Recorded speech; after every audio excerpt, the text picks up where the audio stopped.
In this video, in association with the CISC Student Design Competition on Tension for 2025-2026, I will explain a little bit more about what is being meant by force-differentiated structures. I'm Terry Meyer-Boak, a professor at the School of Architecture, University of Waterloo, and a member of the CISC Education and Research Committee. For the learning outcomes and objectives of this session, we'll describe how to identify and specify AESS in contract documents using the category method. We'll understand the combined origins of AESS and force-differentiated structures, understand the identification and application of structural steel sizing for compression versus tension to the AESS category system, and understand detailing and connection design objectives when incorporating a range of member sizes and types, including cables and rods. So what is AESS?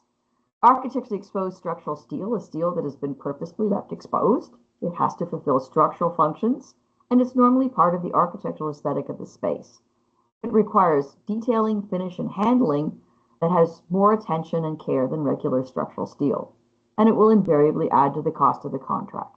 For proper application of the category system, though, will assist to make a smoother design and construction experience. So we start with standard structural steel. It's the initial point of technical reference for AESS, and that makes predominant use of standard structural steel shapes, open web steel joists, and exposed decking. The next step above is AESS 1 basic elements. These are suitable for basic structures which require enhanced workmanship and should only require a low cost premium. Again, we're going to see some standard structural shapes, but also some HSS, open web steel joists, and exposed decking, but more carefully arranged. So the matrix is used as the basis for designing and using the system. So AESS basic elements includes characteristics 1.1 through 1.5 and has a small cost premium. The characteristics are considered additively as we go through all of the different categories of AESS. AESS 2 feature elements will be viewed at a distance of 6 meters or 20 feet. So generally speaking, a high ceiling, a skylight support system, again using standard structural steel shapes, some HSS, exposed decking, and a choice of bolted or unremediated welded connections.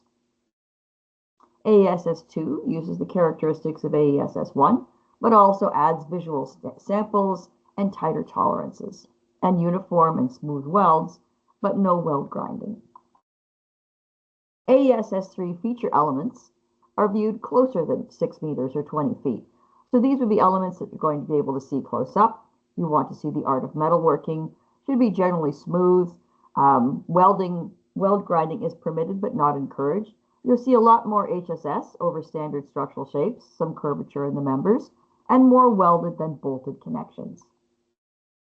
And so here we're going to be using the characteristics of 1 and 2 and adding some additional ones that include button plug welds ground smooth and filled in order to make the overall appearance a little bit cleaner. When we get up to showcase elements, we're going to be using a lot of custom plate work, remediated welded connections, large custom castings, machine steel. It's really highly specialized and quite sculptural, I would say. And so here we're using all of the characteristics from 1 through 3, but adding some additional ones that require significant work by the fabricator in terms of welding and contouring the welds, filling and sanding all the surfaces. And so one of the things to be quite clear in the system is that between AESS 2 and 3, there's quite a big divide. There's no weld grinding permitted at the lower levels, and there is grinding permitted at the upper levels. So what exactly are force-differentiated structures?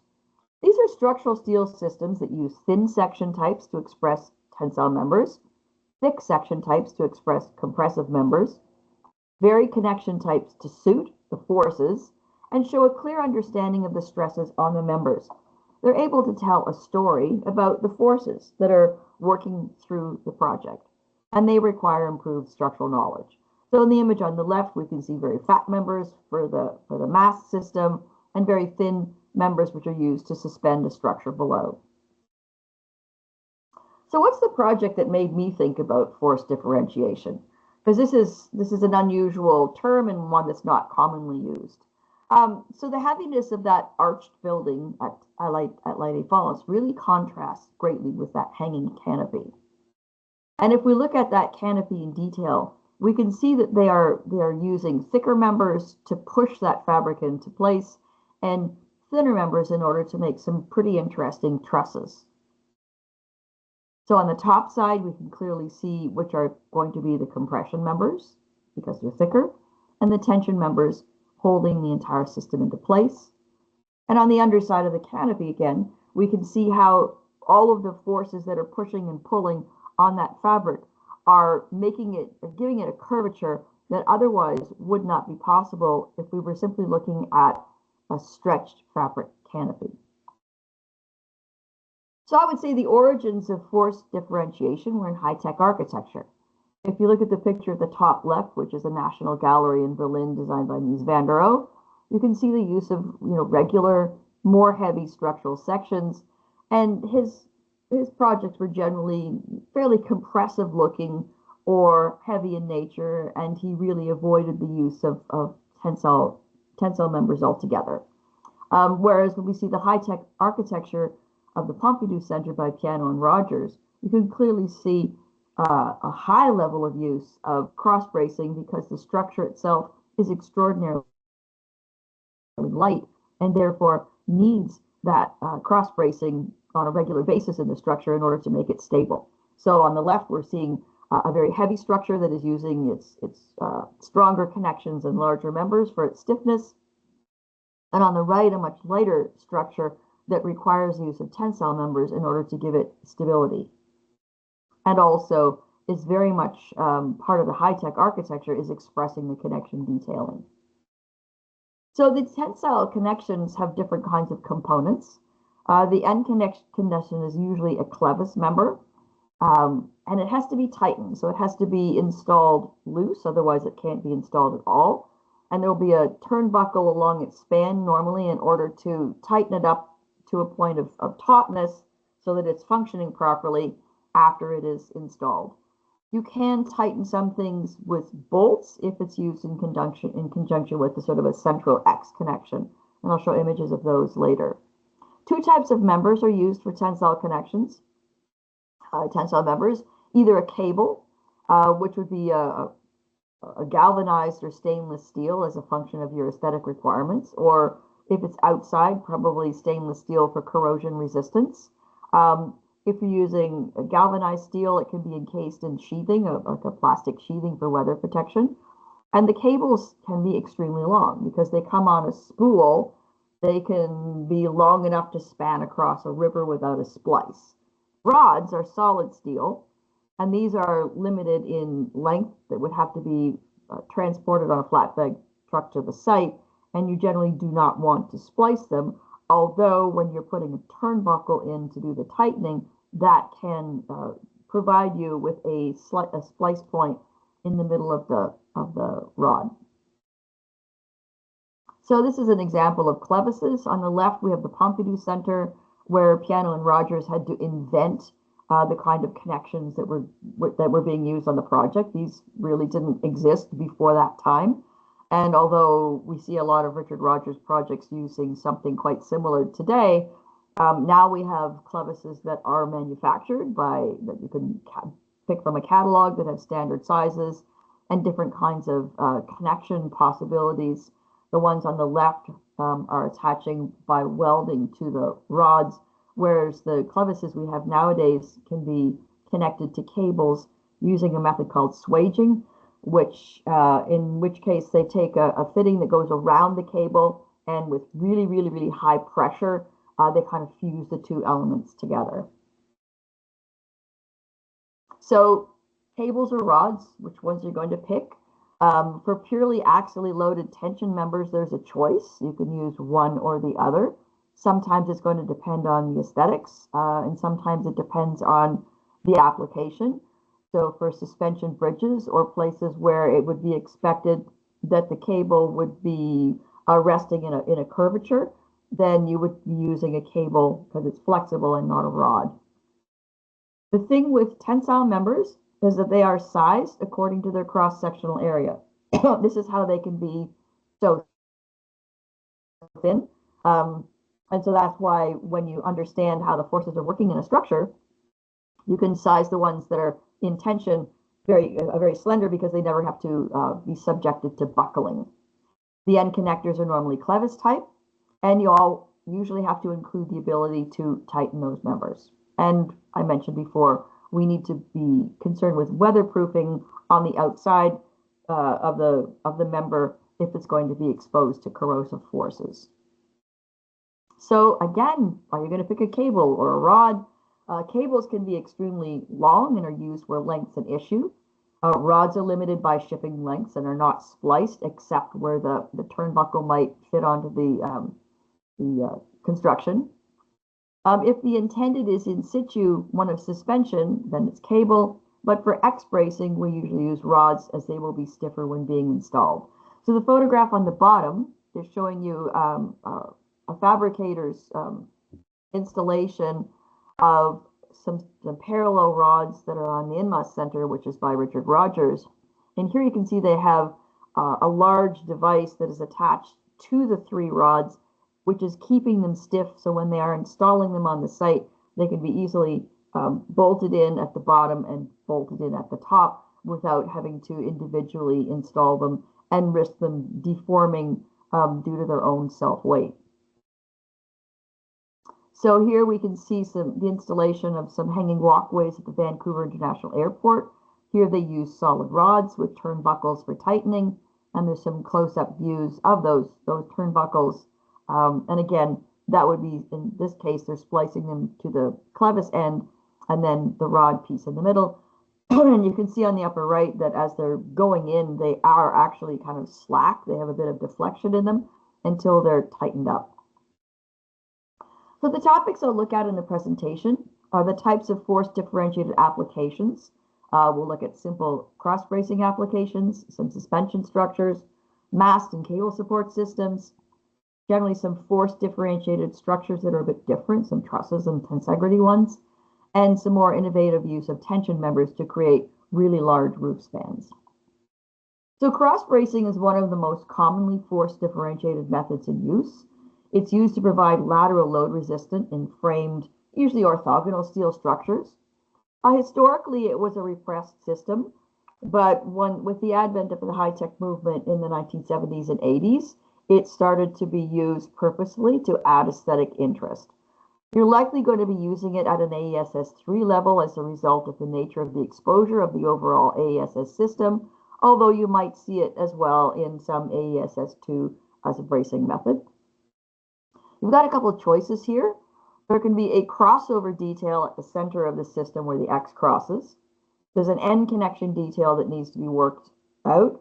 And there's a choice of a tightening system, whether or not you want to use a turnbuckle or a threaded rod.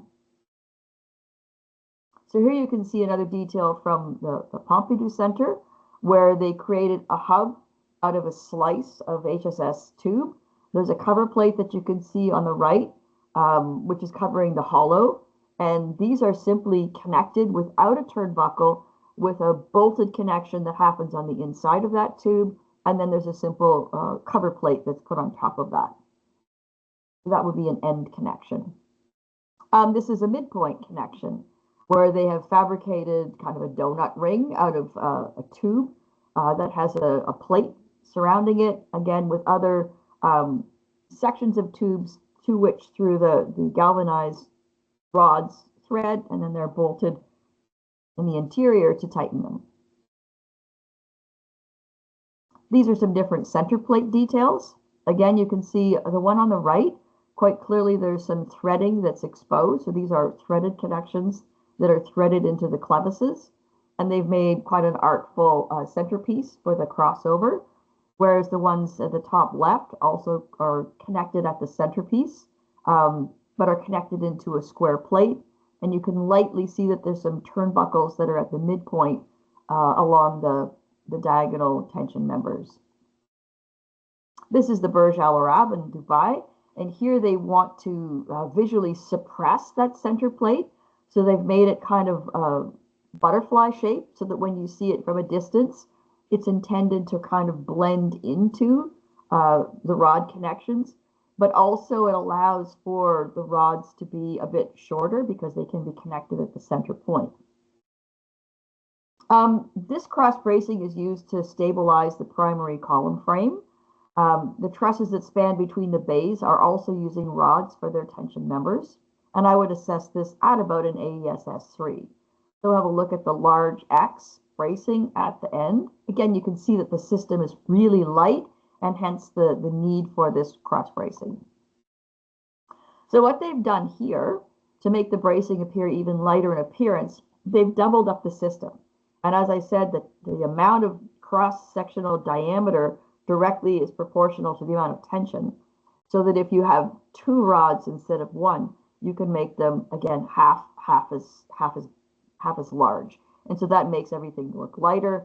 And here they've got a round disc in the middle. You can see the clevis connections coming in, and that allows them, as it hooks up to the end connection, again to come in evenly on either side of the connection at the top of the column. This is another doubled system on an exterior bracing on a building in Berlin. And here they've done a custom sort of X fitting. It's kind of a skewed fitting because it's not a square application. It's a vertical application in terms of the frame.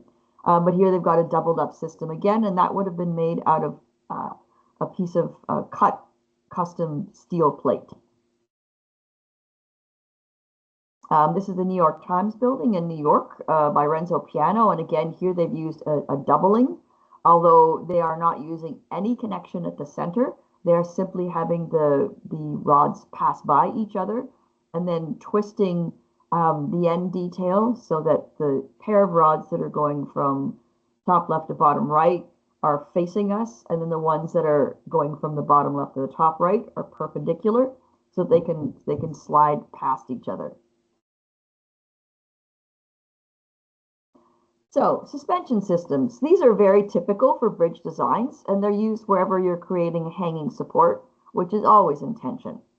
Stability requirements are needed in the design to mitigate side-to-side sway, and so there's a lot of three-dimensional thought that's given to a system like this in order to provide for stability, how the structure hangs, how the walkway is supported, and then you can see the tension cables at the side, which have to anchor into the landscape in order to stop it from swinging side to side.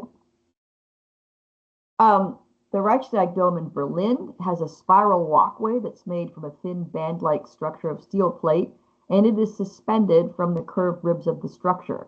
So here we have the tensile members, which are used for suspension, and because of the nature of the spiral curve, you can hang that from just one side, because it won't tip because of the overall curvature of the entire spiral ramp. And so here you can see a custom clevis detail where they have 2 rods that are joined into one specialized piece in order to make a cleaner connection. Otherwise, to take those 2 rods, we would have had 2 clevises, and it might have looked a little bit clunky. So that would start to move this detail to an AESS 3 or 4 type category. This is a really novel commercial complex in Shanghai, China, by the architect Will Alsop. So these are offices and social spaces that are being suspended. So the spaces themselves are structured using a tubular diagrid frame system, and there are some internal floors. Some of them are glazed on the outside, and then they are suspended from sort of an archway frame of an entertainment complex. So here you can see the way that the detailing works. Again, they have to connect those clevises back through the structure to the internal structure in order to create a proper support system. And you can understand there's various angles in order to ensure with three-dimensional geometry that those pods are being hung in exactly the right orientation for the project. This is a really interesting suspended walkway at Gardens by the Bay in Singapore by Wilkinson Air Architects, done in 2012. So here you can see a lot of cables that are being used to suspend this walkway And from walking on it, it was very stable. So they've used some innovative tree-like structures that eventually will be completely overgrown with plants in order to suspend that walkway.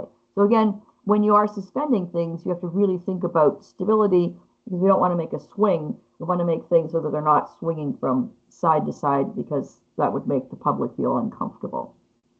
So here you can see some of the details. In this case, it's a very humid, corrosive environment. So they're using stainless steel for the suspension pieces, and then painted carbon steel for the rest of the structural system. So you can see there's quite a significant amount of size variation to reflect the structural requirements of the system themselves. Another system we can use is a mast system. So a mast is going to act as a compression member. They're often found as a bridge support type, and the cables and rods are secured to stable perimeter structure. So important decisions you can make. The structural section for the mast, what is it going to look like? It has to be quite robust and quite stiff, because it's acting as a column element. Are you making the mast straight or inclining it? It's easier for the mast if it's straight, but a lot of architectural solutions will actually incline the mast in order to make it more interesting looking and simultaneously structurally more challenging. We have to think of the means of anchor for the cables, and as well the whole question of lateral stability for the structure. So this would be a fairly typical application where we have a mast that is being used in order to suspend a bridge. So you can see the mast is a stiffer member. The diagonal members for the tensile members are quite thin, so their function is quite clear. View down the bridge.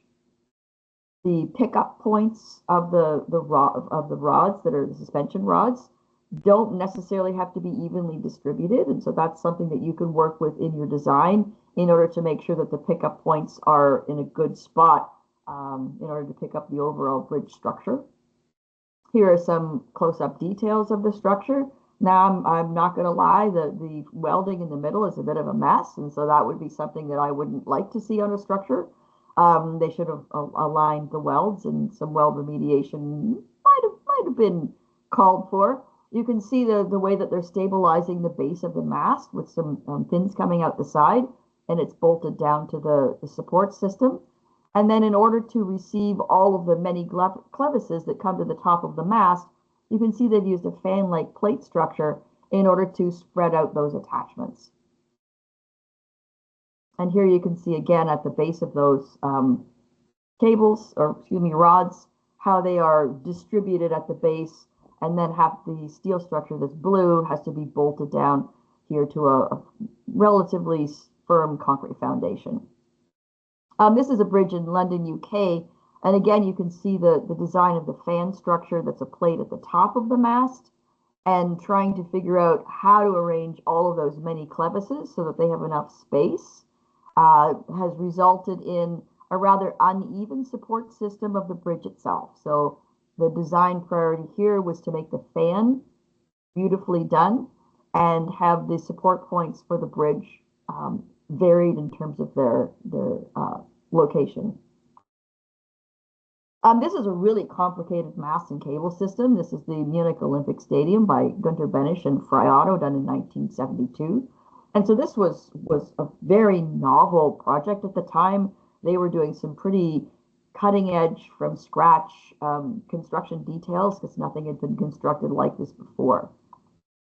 So here's a view from the underneath. You can appreciate, if you look at the scale figure with the red pants in the middle, how tiny people are and how large those masts are, because they're taking huge compressive forces, and they are also sort of inclined backwards. They have to be tied back on the back side of them, tied back, and then they're picking up that entire canopy structure, which is covered with a clear acrylic, in order to allow light to come through the space. So these are the tension cables that run along the front edge of that structure. The forces are massive, so even though they are in tension, they're still pretty large, and they've divided them into a number of members, because one large member would have been pretty unwieldy to detail. And if you look towards the beyond that big rectangular square plate in the middle, you can see the very, very light members in behind, very tiny tension members, which are used to support the glazing on the project. So here you can see the tie downs. Get some sort of sense of differential scale. There's some edge guards, which are important to prevent sliding snow and to control the water runoff. Again, that's really important. Otherwise, such sloped surfaces are going to have issues in terms of water runoff onto the people below. This is a Nicholas Grimshaw project at Oxford University. It's an ice rink. Many bespoke details and custom work. Now, all of us in Canada know that you don't need to do this in order to make a clear span over an ice rink, but they decided to do this anyway. So here you can see the way that the mast is being stabilized from side to side. So there's a series of tension members that are set on either side of the mast in order to tie it down. Again, you can see the concrete base conditions. And looking down the ice rink towards the right-hand side of the slide, you can see there are two dark gray HSS sections that are running end to end. These are the sections that are being picked up by the masts. There's one on either end of the building. And then they have some beams. They will call them a castellated beam.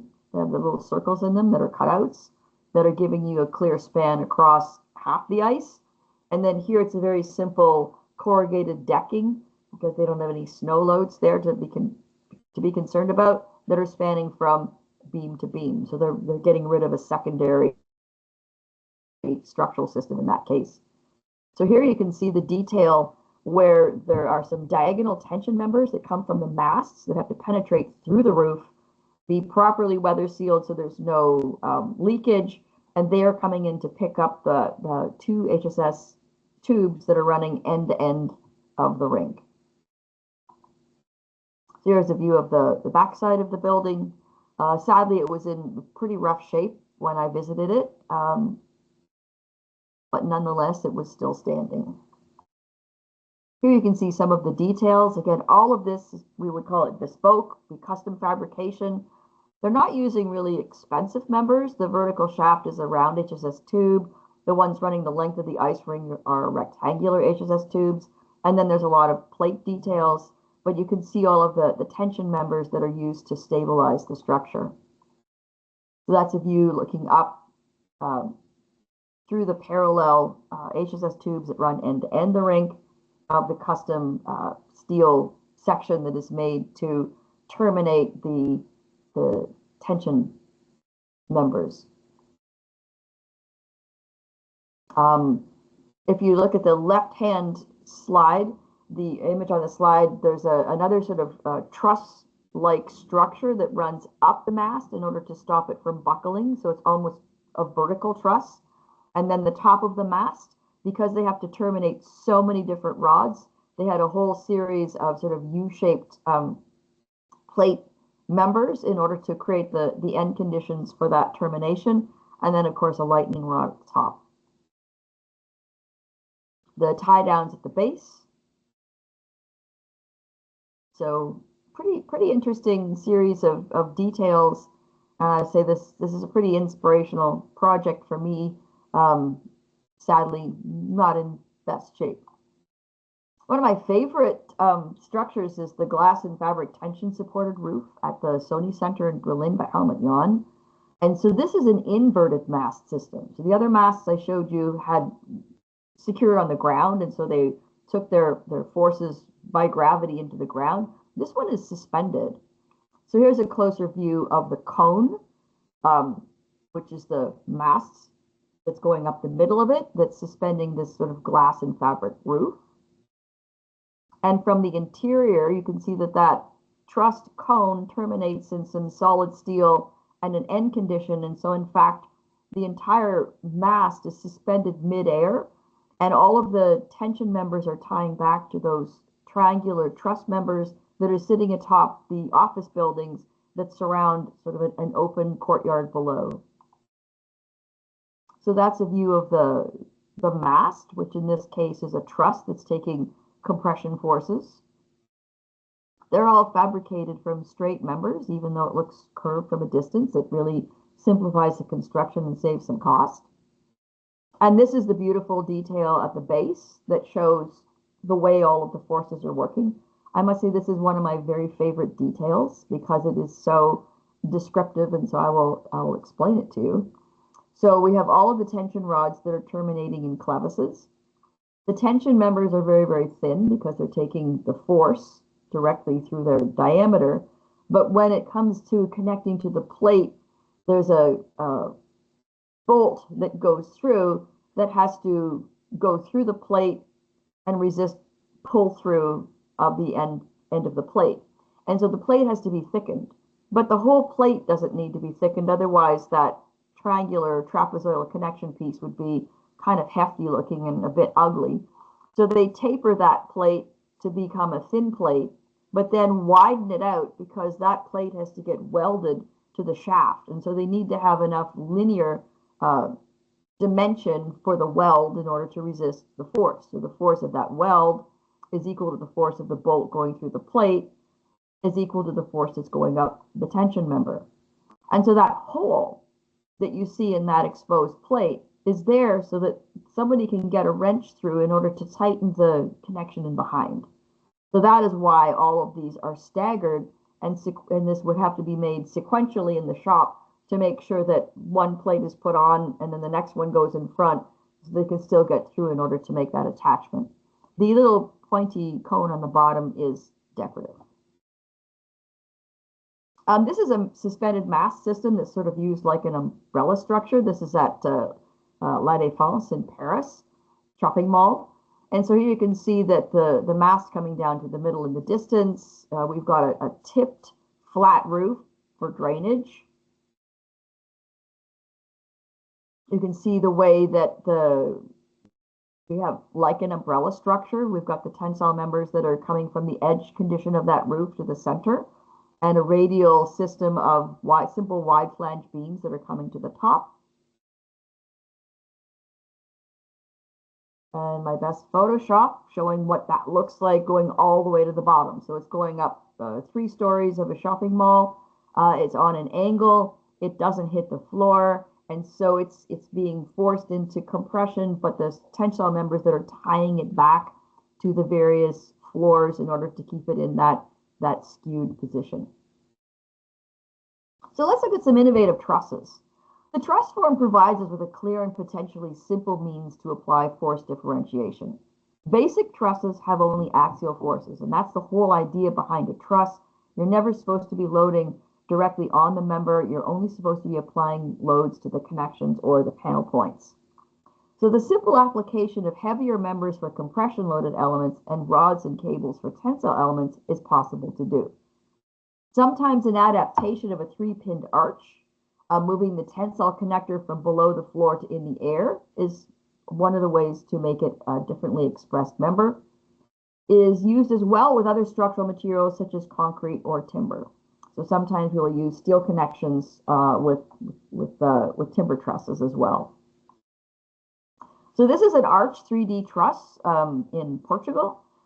We've got curved tubular members for the bottom chord. We've got straight tubular members for the top chord. And if you look down the length of the structure, you can see that they've changed the sizes of all of the members based on the forces going through. But clearly there are some pure tensile members that are showcased as rods. Some more details from that truss. It's a 3-pinned truss, so there's actually a pin connection at the center.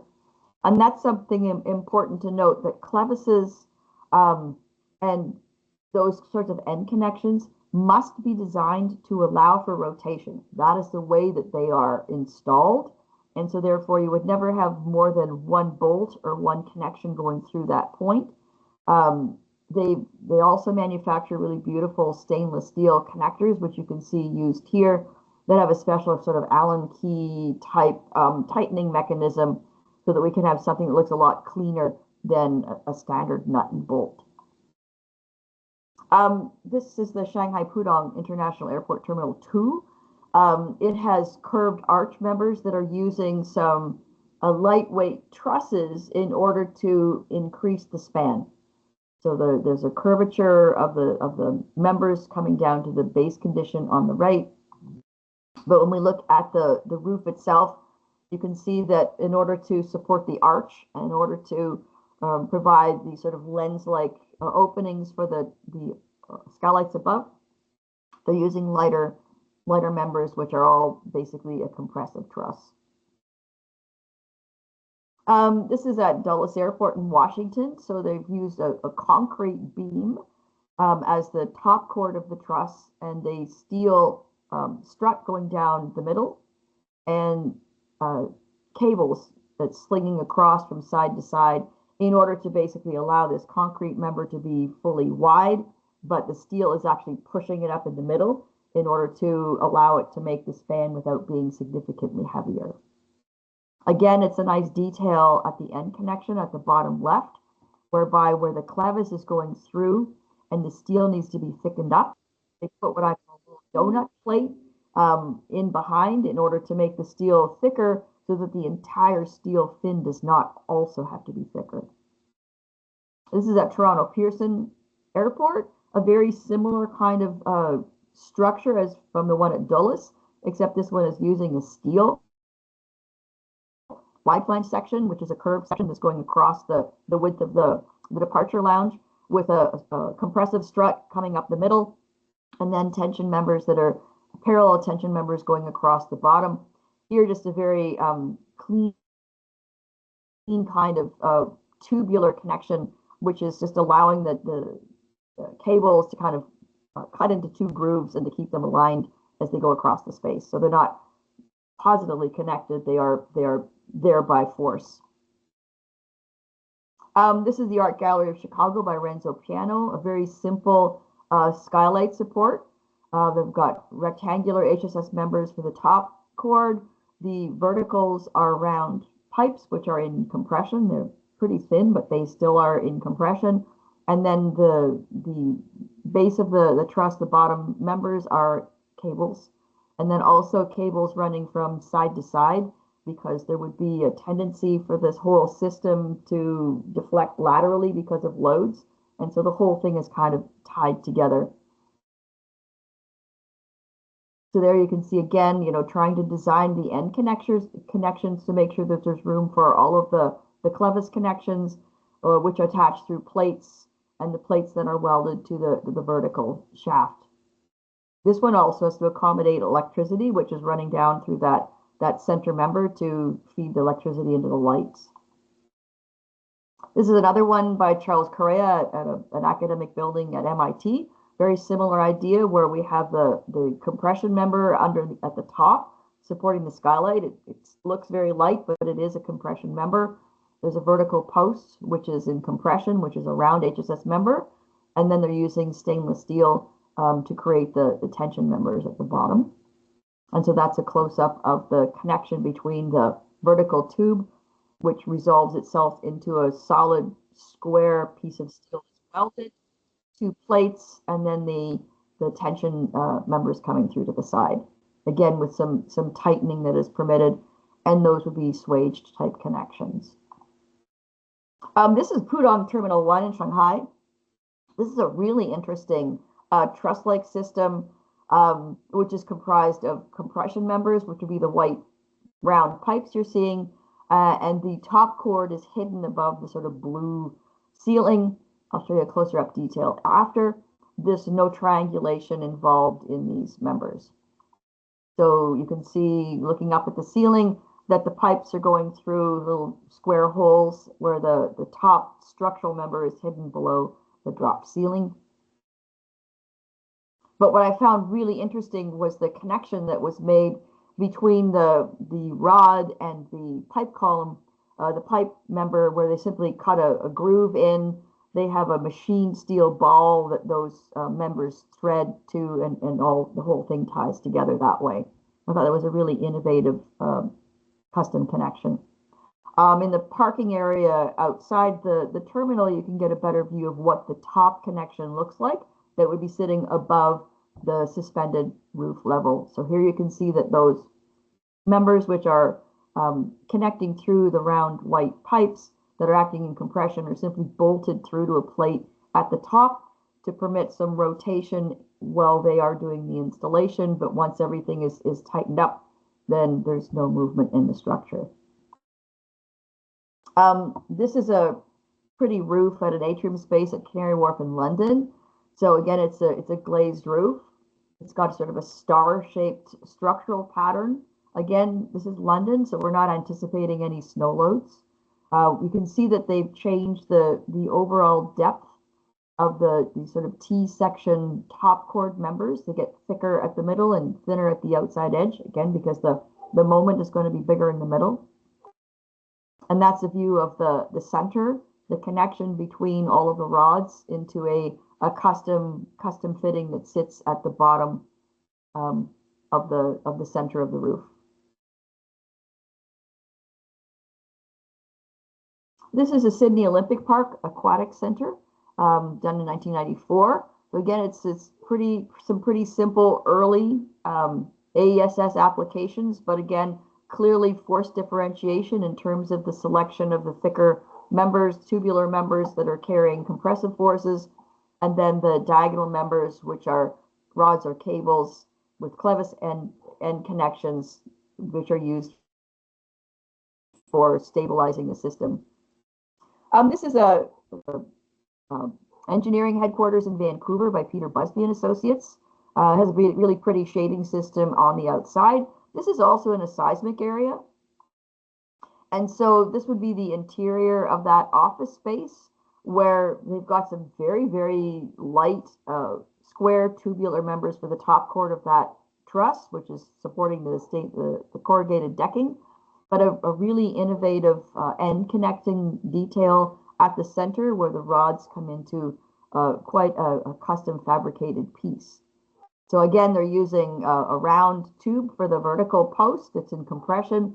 We've got plates that are welded to it and round tubes that are welded to those, which are forming the receptacles for the rods, which are simply threaded through and bolted into position. So there's no tension connection other than the bolting at the end. And I wanted to also look at tensegrity systems. This is the similar toy that my kids had when they were little. And it's interesting when you look at tensegrity because all of the members are either in compression or tension. And generally speaking, well, this one, you can squish it because those tension members are elastics. And so you're kind of isolating the members one from another. And so there's a lot of elements of it that are sitting in suspension and not touching another element. So this is a tensegrity structure that is used on the Kurupa Bridge in Brisbane, Australia. And so clearly the heavy round members are in compression. The very light members are in tension. And in many cases, they're not touching each other. So you can see some clevises on the right-hand side for the tie downs. Again, thickening of the plate required with a simple sort of donut that's welded on in order to make the plate thicker to resist the pull-through forces. And then when you look at the connection details at the top of the mast, you can see that even the tension members themselves are varying thicknesses, and the plates that are around the top of the mast connection are different in thickness based on how much sort of pull-through force they have to resist. This is a fabric and stainless steel shading system on the west facade of this library in Phoenix, Arizona by Will Bruder. So here again, we can see that this is an exterior structure possible in Phoenix, not possible in most places in Canada because of our thermal conditions, but you can see the vertical columns and as well stainless steel that is supporting the fabric structure. But what's interesting when you get to the interior on the top floor is that they have steel fittings on the top of these columns, and the columns are not actually touching the ceiling itself. So there's a fitting on the top of the column. There are some vertical compression members that are sitting between the parallel cables that are connected to the HSS, which is supporting the roof. The decking is spanned so that it can not need another support system. Again, there's no snow loads in Phoenix. So it's an easier span for the decking to make. But you can see that the columns don't actually touch the roof. So some interesting connection details. Again, and quite a unique structural system. But having to, again, look at the details, the end connections for how you're going to connect those cables to the top of the columns, making sure there's enough room for the clevises, adding a little bit of flair to the column top, and then how you are gripping the cables and keeping them in place. Again, similar to the airport in Shanghai, with a cutout groove with its and again some clamps on either side in order to hold the cable in position. This is one of my favorite projects, I would say, anywhere. This is the Tokyo International Forum, done by Raphael Vignoli in 1996. So it is supported on 2 columns. There's a large column at either end of this rather large public space adjacent to a convention center. And the walls are being supported, the glass walls are supported separately by some wind resisting systems. And then there's a very elaborate system of those U-shaped structural steel members, which are joined with tension members that span from end to end of those 2 columns. So that's looking up at the roof. You can see we've got these sort of interesting U-shaped spanning members, which are all custom. You can tell by the way everything is variegated in section. Across towards the bottom of the slide, there's a horizontal gray HSS member that is bracing the glass walls side to side, because Tokyo, of course, is in they get typhoons there, and so the wind resistance is kind of important. And as you work your way up into the structure, you can go up the walkways at the side in order to ascend the space. You can see they've got some trusses that are crossing over as catwalks from side to side, but also serving to help brace the structure. And you can get a clearer view of the side-to-side brace.